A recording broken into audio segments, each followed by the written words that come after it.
안녕하세요. 오늘의 사연 지금 바로 시작해 볼게요. 엄청 오래된 인연입니다.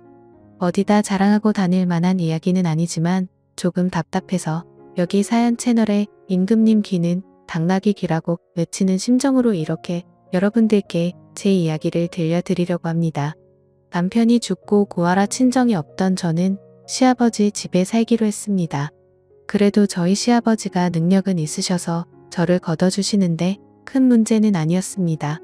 시어머니도 돌아가신 지 꽤 됐어서 그런지 시아버님은 적적하시기도 했고 말동무가 그간 많지 않아서 외로우셨나 봅니다. 제가 동호회나 밖에 좀 돌아다니라고 권유를 했어요. 그러더니 곧잘 친구들을 사귀시고는 집에 와서 자주 노시더라고요. 시아버님과 나이 차이는 조금 나는 편이기는 했지만 시아버님께는 그 주변 지역에서 말 터놓고 지낼 유일한 사람이었기 때문에 친하게 지내게 되셨다고 하네요. 시아버님을 형님 하면서 잘 따르기도 했고 다행히 둘이서 잘 맞아서 둘이서 같이 놀러 다니고 그러셨어요. 그 인연이 이어져서 저희 집에서 자주 술을 드시곤 했습니다. 저희 집에 자주 놀러와서 지냈던지라 그리고 볼 때마다 이뻐해주고 용돈도 주고 했던 분이셨어요. 부담스러운 느낌이 아니라 오히려 저는 좋은 삼촌이 생겼다고 생각했어요.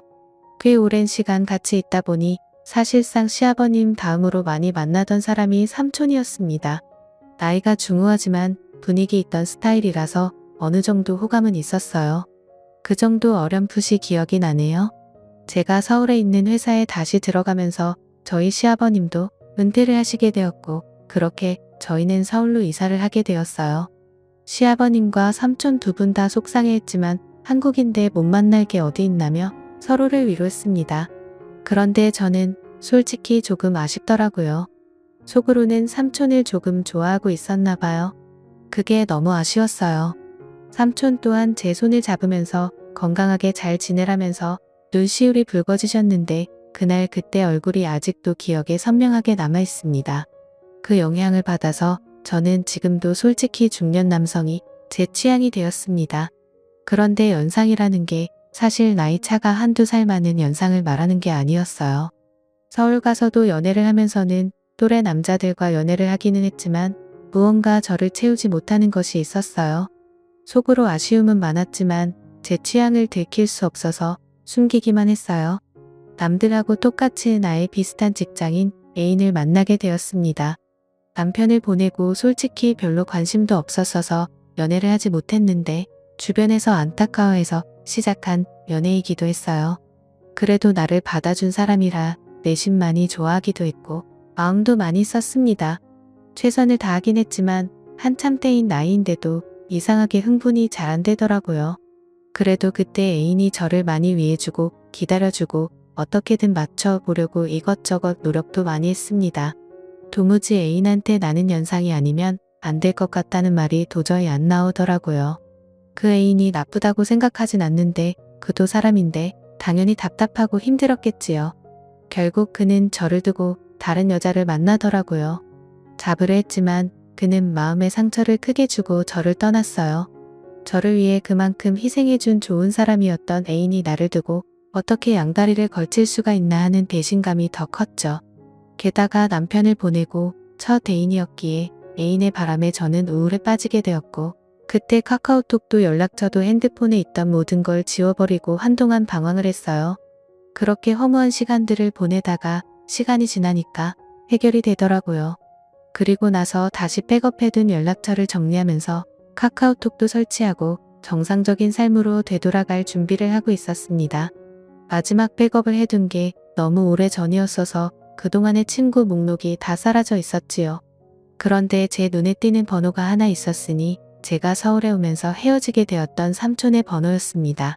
10년 동안 같은 번호를 쓰고 있던 건지 카카오톡에 자동으로 친구 등록이 되면서 오랜만에 삼촌의 사진을 볼 수 있었습니다. 핸드폰 화면에 작은 사진으로 보니 괜히 떨리더라고요. 그래서 삼촌의 사진을 터치해서 확대를 했습니다. 여전히 중후한 매력 그대로였고 얼굴살이 조금 더 빠졌을 뿐 저를 설레게 했던 미소는 여전하더라고요. 어디 아는 사람들하고 산에 놀러 갔던 건지 정상에서 찍은 사진을 보니 오랜만에 마음이 설레기 시작했습니다. 그때부터 그가 어떻게 지내나 궁금하더라고요. 그런데 상태창을 보니까 메모 남겨놓은 듯이 해놓는 프로필 상태, 메시지 아무것도 필요 없다라고 약간 쓸쓸해 보이는 구절을 상태 메시지로 남겨놨더라고요. 그리고 프로필 사진으로 되어 있는데 그게 올려보면 옛날에 해놓은 거고 사진들도 다 볼 수 있었거든요. 그런데 사진이 하나도 남아있지 않은 겁니다. 지금 프로필로 되어 있는 사진을 제외하면 말이죠. 그때 직감적으로 삼촌에게 무슨 일이 있는 건가 하는 생각이 들었습니다. 저는 애인에게 받은 상실감 때문이었을까요?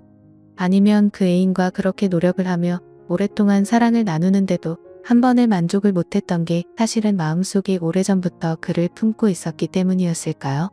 무작정 짐 싸들고 삼촌이 살고 있던 예전 그 동네로 향했습니다. 하도 오랫동안 이어온 인연이다 보니 어디 사는지도 다 알고 있었는데 삼촌 집에 찾아가니 모르는 사람이 나오더라고요. 10년간 삼촌과 떨어져 지낸 시간이 너무 길어서였던 걸까요?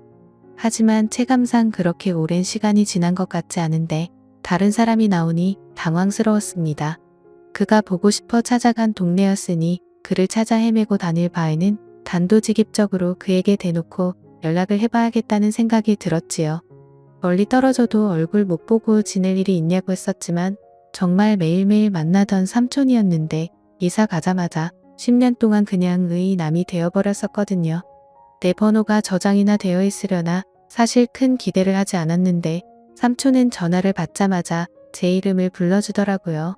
이렇게 반갑게 맞이해 줄 거면 왜 지난 10년 동안 모르는 사람처럼 지내었는지 제가 얼마나 삼촌을 보고 싶었는지 몰랐나 싶기도 하더라고요. 삼촌과 저는 오랜만이라며 시아버님은 어떻게 지내는지 서울은 어떠니 회사는 다닐만한지 별시도 없자는 안부를 물으며 한참 동안 대화를 나눴습니다.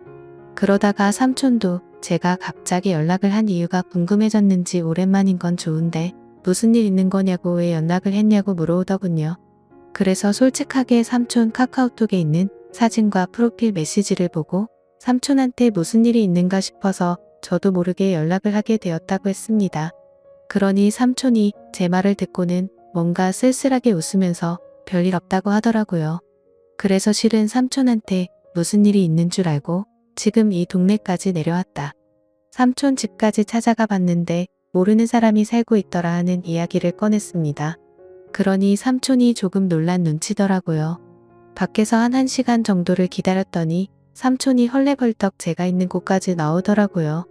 그래도 그 와중에 제 마음을 눈치라도 챈 것인지 옷도 멋쁘게 입고 머리도 다듬어져 있는 게 조금 멋을 내고 나온 삼촌의 모습은 제 생각보다 훨씬 더 멋있어 보였습니다.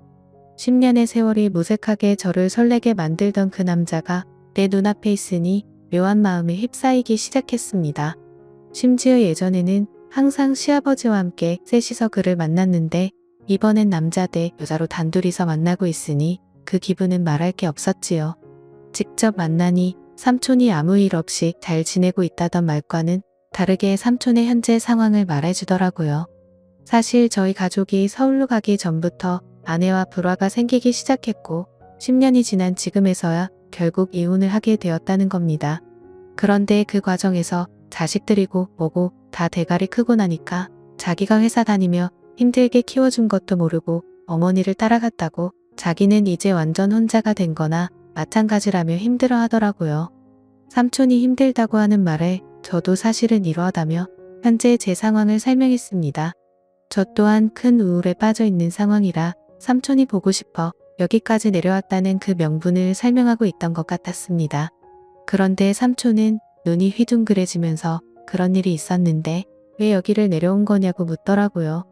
그래서 삼촌에게 커피 말고 같이 술이나 한잔하자고 같이 술 마셔주면 다 이야기를 해주겠다고 말했습니다. 삼촌이 눈빛이 조금 바뀌기 시작하면서 어렸을 때도 자주 가던 동네 호프집으로 저를 데리고 갔어요. 여기가 음식도 맛이 좋긴 하지만 일단 이야기하기 좋은 벽 쪽으로 자리를 잡았어요. 칸마다 나누어져 있고 조용히 단둘이 이야기 나누기에는 이곳만큼 좋은 곳이 없었거든요. 그때 저도 솔직히 삼촌과 조금씩 저에게 마음을 열고 있다는 생각이 들기도 했습니다.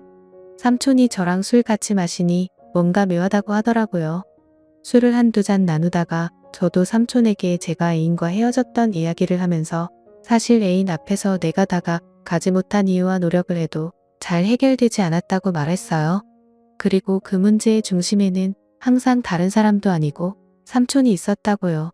대충 고민 상담을 해주려고 했던 것 같은데 바로 돌직구를 날려버리니 정신을 못 차리고 제 말에 얼어붙어서 아무 말도 이지 못하더라고요.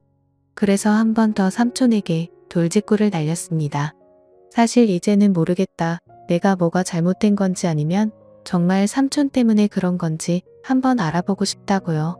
이게 해결이 되면 저도 앞으로 저한테 문제가 있는 게 아니라 억눌렸던 제 마음과 상대적인 요인을 알 수 있으니 저한테도 도움이 되지 않겠냐. 삼촌에 대한 걱정도 많았지만 나도 내 마음을 확실하게 정리를 하고 싶어서 찾아온 거다. 하고 단도직입적으로 다른 게 아니고 삼촌을 원한다는 말을 건넸습니다. 삼촌은 무슨 말을 그렇게 하냐며 손사래를 치기는 했지만 거절을 하지도 않았고 자리를 떠나지도 않았습니다. 결국 삼촌도 스스로가 맨정신으로는 할 수 없겠다는 결론에 도달했나 봐요. 우리가 암묵적인 동의를 하긴 했지만 실수나 마찬가지인 거야 라고 상황을 만들더라고요. 삼촌은 가족들과 떨어져 나와 혼자 지내고 있으니 집에 혼자서 지내고 있었어요. 집까지 데려다 달라는 삼촌의 말이 시간이 늦었으니까 자고 가라는 말이 앞으로 일어날 일에 대해서 의심을 넘어 확신이 되어가고 있는 상황이었습니다. 애인과 분위기도 많이 만들고 이런저런 시도는 많이 해봤지만 실제로는 한 번도 만족한 적이 없으니 많이 긴장이 되기도 했습니다만 솔직히 걱정할 게 없었습니다. 삼촌이 알아서 잘해줄 거라는 생각이 들었거든요. 애인과 이런저런 시도를 할 때와는 전혀 달랐어요. 이미 삼촌이 저를 부축하고 삼촌의 집까지 가는 동안 저는 이미 심장이 두근대기 시작했거든요. 결국 넘어서는 안 될 선을 넘고 말았고 다음날 아침이 돼서야 삼촌은 걱정이 되기 시작했나 봅니다. 실수라고 하기에는 이미 서로가 의도한 대로 되었다는 걸 알고 있기에 후회해도 이미 때는 늦은 상황이었으니 말입니다. 저도 직장인이기에 결국 주말을 보내고 나서 서울로 돌아가야 했습니다. 그날 이후로는 연인처럼 만나기 시작하게 되었죠. 그도 은퇴를 한 상황인데 굳이 뭐하러 제가 매주 주말에 지방까지 내려와야 하는지 싶어서 아예 그에게 생활 정리하고 서울로 올라오라고 제안을 하기도 했습니다. 하지만 그는 저한테 버림받을까 두려움이 있었는지 주저하더라고요. 그래서 제가 그에게 다시 확신을 줬습니다. 당신은 내가 10년이 넘는 세월 만에 겨우 내 것으로 쟁취한 사람이라고 이제는 절대 놓치지 않을 거라고요.